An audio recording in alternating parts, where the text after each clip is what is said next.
mediocrity number 2.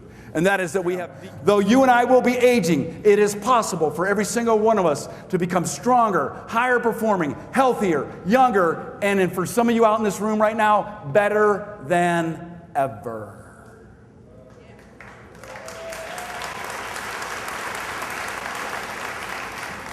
Now, I know what some of you guys are probably thinking. Wait a second, I thought this guy was supposed to be a high-performance expert, and he's telling me to get off my butt and squat on a chair a couple days a week? That's right. I have one guarantee when you come to hear me speak. You will not be able to leave this room today, walk out in the hallway, turn to your coworker and say, I didn't learn squat in that session. Well, one thing that a lot of people need help with is getting started.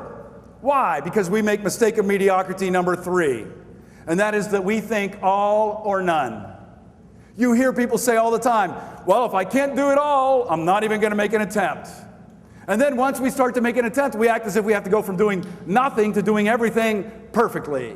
Psychologists call this all or none thinking.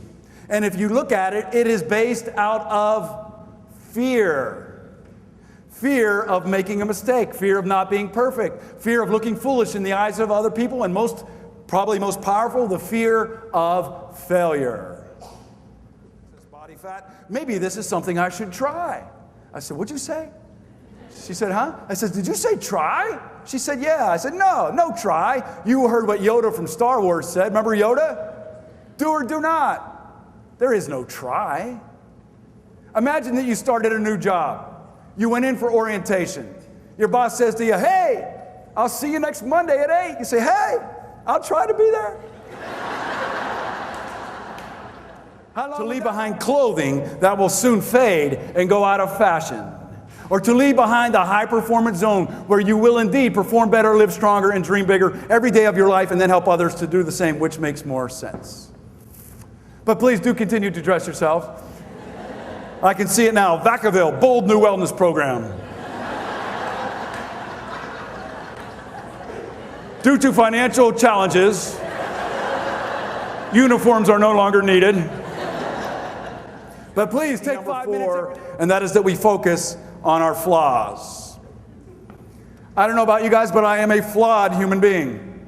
And I'm an expert on my flaws. I can tell you all of my weaknesses, my past failures, things I have no confidence in, things I'm not good at. And I've noticed the same thing in other people too. Some of them will come to me for high-performance coaching. They'll say, well, I'd like to do this, but I'm too old, I'm too weak, I'm too sick, I'm too fat. I've never been very good at this, and I'm not very good at that. And the problem with all or none thinking is that you and I will never get to experience the greatness that is possible for us because we discourage ourselves from ever dreaming bigger. And even if you can encourage yourself, how many of you are ready in 2009-2010 school year at Vacaville? How many of you are ready to perform better, live stronger, dream bigger, and help others to do the same?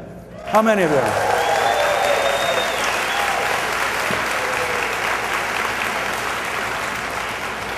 Okay, if that is true, then there are 3 words you can never again say.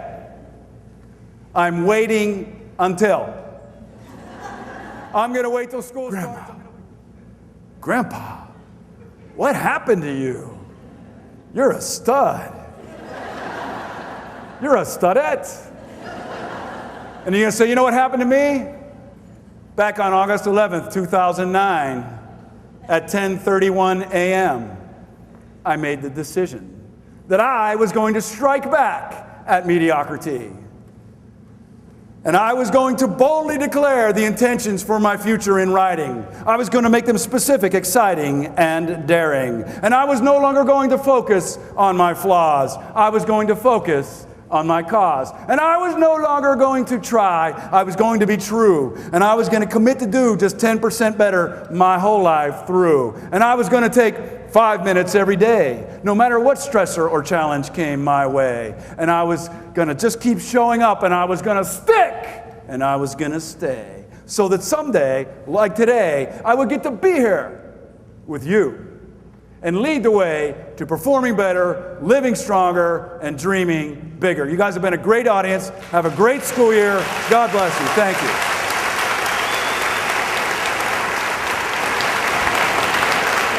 Thank you.